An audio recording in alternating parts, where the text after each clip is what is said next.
भगवान सूर्य के राशि परिवर्तन करने से प्रत्येक राशि पर क्या प्रभाव पड़ेगा यह हम लोग जानेंगे और क्यों प्रभाव पड़ेगा यह भी जानेंगे।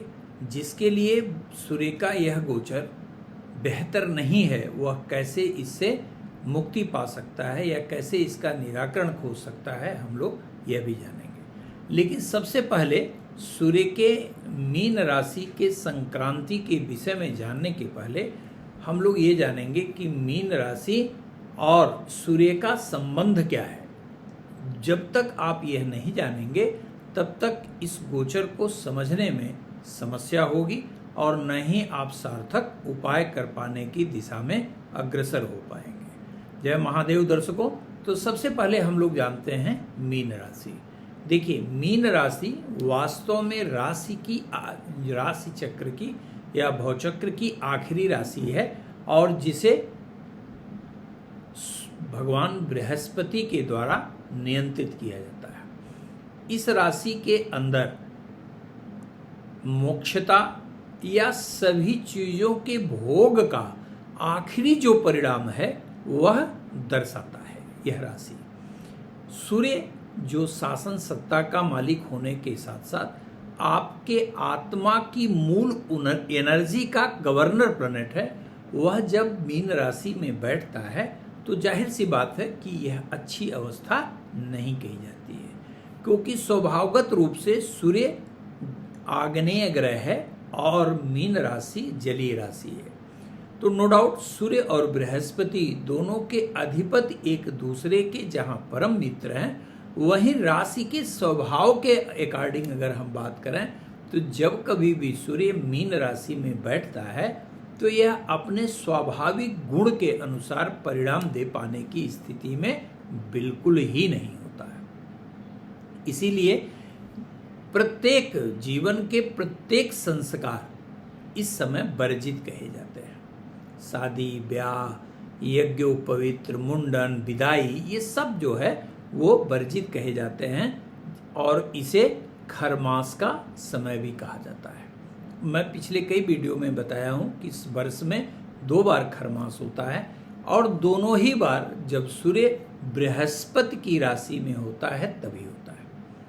पहला जो आपको खरमास से प्रारंभ होता है वो 15 दिसंबर से 13 जनवरी तक जब सूर्य धनु राशि में गोचर करता है, और दूसरा लगभग 14-15 मार्च से लेके और 14-15 अप्रैल तक। 2 बार वर्ष में खरमास आते हैं जिसमें जीवन के विशिष्ट संस्कार, विशेष रूप से शुभ संस्कारों से परहेज किया जाना चाहिए।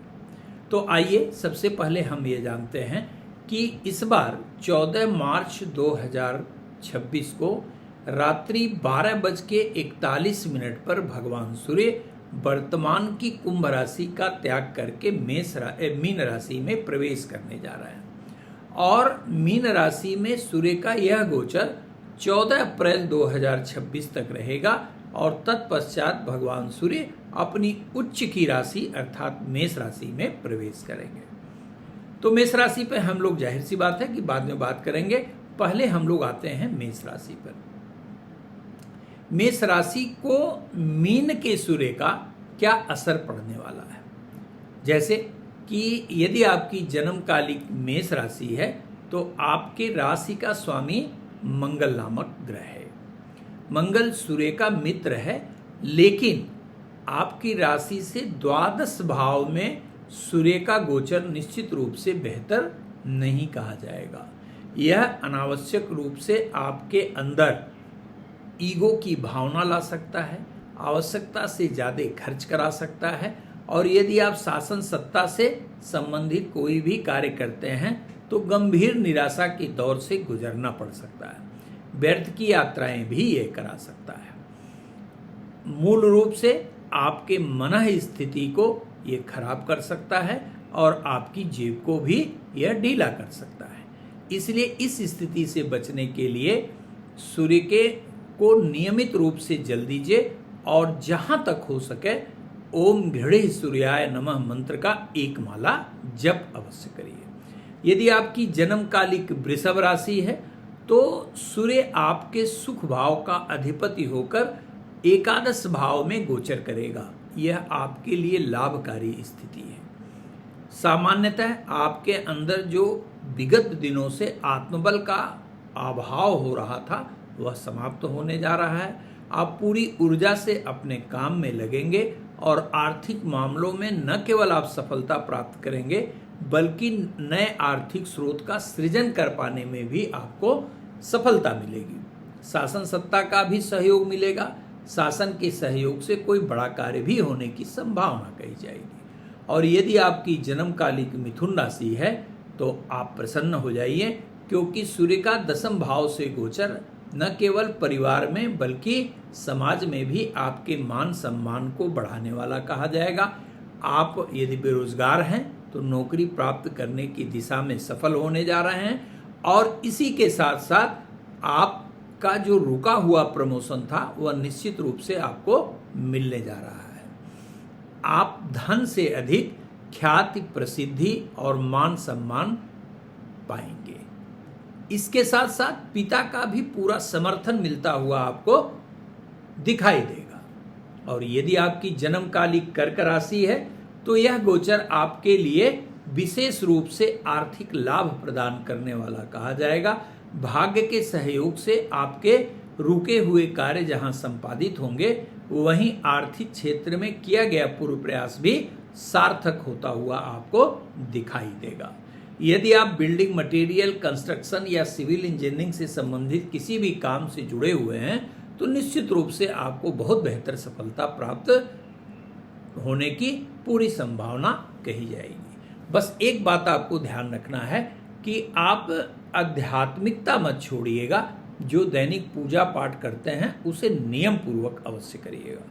यदि आपकी जन्मकालिक सिंह राशि है तो ये इस गोचर के समय अर्थात 14 मार्च से लेकर 14 अप्रैल 2026 तक आपको विशेष रूप से सावधानी रखनी चाहिए।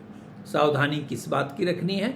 एक तो तेज वाहन न चलाइए, वाद विवाद से बचना होगा, शासन सत्ता से लड़ाई बिल्कुल नहीं करना है, उच्चाधिकारियों से मतभेद यथासंभव जो है वो समाप्त करने की कोशिश करेंगे, अहंकार की भावनाओं का त्याग करेंगे। ये जरूर और जरूर करना होगा आपको, अन्यथा मानसिक पीड़ा के साथ साथ शारीरिक और आर्थिक दोनों ही पीड़ाओं से गुजरना पड़ सकता है। पैतृक मामलों में भी थोड़ी उलझन पैदा हो सकती है। लैंडेड प्रॉपर्टी को लेकर विवाद की स्थिति भी बन सकती है। इसीलिए नियमित रूप से आप भगवान भास्कर को जल दीजिए और ओम आदित्याय नमः मंत्र का एक माला जप अवश्य करिए। प्रत्येक रविवार को लाल मसूर की दाल छूकर दान दीजिए। यदि आपकी जन्मकालिक कन्या राशि है तो राशि से सप्तम भाव में गोचर अच्छा नहीं कहा जाएगा। ये अनावश्यक रूप से जो चल रहे कार्य हैं आपके पार्टनरशिप में उसे थोड़ा सा हानि पहुंचा सकता है। जीवन साथी के साथ भी मतभेद दे सकता है और जिनका विवाद पहले से चल रहा है वो अलगाव की स्थिति भी उत्पन्न कर सकता है। इसके साथ साथ यदि आपको कभी भी न्यूरो की समस्या रही हो तो पैर में तेज दर्द से आपको समस्या महसूस हो सकती है। ये उल्लेखनीय रूप से याद रखिएगा। तो इससे बचने का उपाय है कि आप प्रतिदिन भगवान सूर्य को जल दीजिए और एक माला महामृत्युंजय का जप अवश्य करिए। यदि नहीं कर पाते हैं तो ओम ह्रौं जुंग सह मंत्र का जप अवश्य करिए। यदि आपकी जन्मकालिक तुला राशि है तो आपके लिए यह गोचर बेहद अनुकूल कहा जाएगा। आपकी राशि से छठे भाव में सूर्य का यह गोचर न केवल आपके शत्रुओं को परास्त करेगा अपितु यदि आप नवयुवक हैं, नौकरी की तलाश कर रहे हैं तो निश्चित रूप से आपकी बेरोजगारी भी यह समाप्त करेगा। इसके साथ साथ यदि कोई वाद विवाद की स्थिति पहले से चली आ रही है तो निर्णायक रूप से आपको विजय मिलने की पूरी संभावना कही जाएगी। शासन का पूरा सहयोग मिलेगा, अधिकारियों का पूरा सहयोग मिलेगा, उचित मान सम्मान भी प्राप्त होने की पूरी संभावना कही जाएगी। यदि आपकी जन्मकालिक वृश्चिक राशि है तो राशि से पंचम भाव में सूर्य का गोचर सामान्यतः बहुत अच्छा नहीं कहा जाएगा और नहीं खराब कहा जाएगा, लेकिन आरोग्यता के लिए ये बेहतर परिणाम देगा, धनार्जन के लिए बेहतर परिणाम देगा। लेकिन भावनात्मक रूप से यह पीड़ा प्रदान कर सकता है। संतान के कार्य से, संतान की प्रगति से निराशा की स्थिति उत्पन्न हो सकती है। संतान से मनमुटाव की स्थिति भी उत्पन्न हो सकती है। हमारे वे सभी छात्रगण जिनकी परीक्षा है, उन्हें विशेष रूप से अनुशासन का पालन करते हुए अपनी एकाग्रता बनाए रखनी है, अन्यथा आपका कंसंट्रेशन भंग हो सकता है। इसके लिए क्या करना है, आपको सूर्य को जल दीजिए और हनुमान चालीसा का एक पाठ नियमित रूप से अवश्य करिए। यदि आपकी जन्मकालिक धनु राशि है तो नौकरी के लिए यह उल्लेखनीय गोचर है। आपकी यदि कोई प्रतियोगी परीक्षा है या आप इंटरव्यू दे रहे हैं तो पूरे कॉन्फिडेंस के साथ आप दीजिए, निश्चित रूप से आपको सफलता प्राप्त होगी। भूमि से संबंधित लाभ भी हो सकता है, वाहन से संबंधित लाभ भी हो सकता है और दूर यात्रा का लाभ भी आपको प्राप्त हो सकता है। माता के स्वास्थ्य पर ध्यान रखेंगे। भूमि क्रय करते समय विशेष रूप से सावधान रहेंगे, विवादित भूमि कदापि नहीं खरीदेंगे। और यदि आपकी जन्मकालिक मकर राशि है तो यह गोचर आपके अंदर उमंग, उत्साह और ऊर्जा भरने वाला सिद्ध होगा। जो भी नकारात्मकता पीछे रही है वह समाप्त होगी और आप स्वयं महसूस करेंगे कि जिस कार्य को करने में आप घबरा रहे थे, आज आप ही वो व्यक्ति हैं जो बड़े सहजता पूर्वक कार्य कर लेंगे। यह आत्मविश्वास आपके अंदर आएगा। न केवल सिर्फ आत्मविश्वास आएगा, अपितु यह आत्मविश्वास आपको सफलता भी प्राप्त कराएगा और आर्थिक क्षेत्र में उल्लेखनीय प्रगति कराएगा। नौकरी में परिवर्तन की, ट्रांसफर की बेहतर संभावना कही जाएगी। पराक्रम में वृद्धि के साथ साथ ये नए प्रकार के कार्य का अवसर भी उपलब्ध कराएगा। भाइयों से वाद विवाद करने से बिल्कुल परहेज रखिएगा। यदि आपकी जन्मकालिक कुंभ राशि है तो राशि से द्वितीय भाव में सूर्य का गोचर सामान्य फलकारी कहा जाएगा। उल्लेखनीय रूप से यदि आपकी जन्मकालिक कुंभ राशि है तो आपको अपने जीवन साथी के साथ बहुत जो है वो समन्वय स्थापित करके रहना चाहिए, अन्यथा मानसिक तनाव के साथ साथ आर्थिक हानि की भी संभावना से इनकार नहीं किया जा सकता है। आपको प्रतिदिन भगवान सूर्य का जप अवश्य करना चाहिए या आदित्य हृदय स्त्रोत का अवश्य पाठ करना चाहिए। टेम्परामेंट पर विशेष रूप से आपको नियंत्रण रखना होगा, अन्यथा अनावश्यक विवाद के में आप उलझ सकते हैं, जिससे काफी मानसिक तनाव की स्थिति भी उत्पन्न हो सकती है।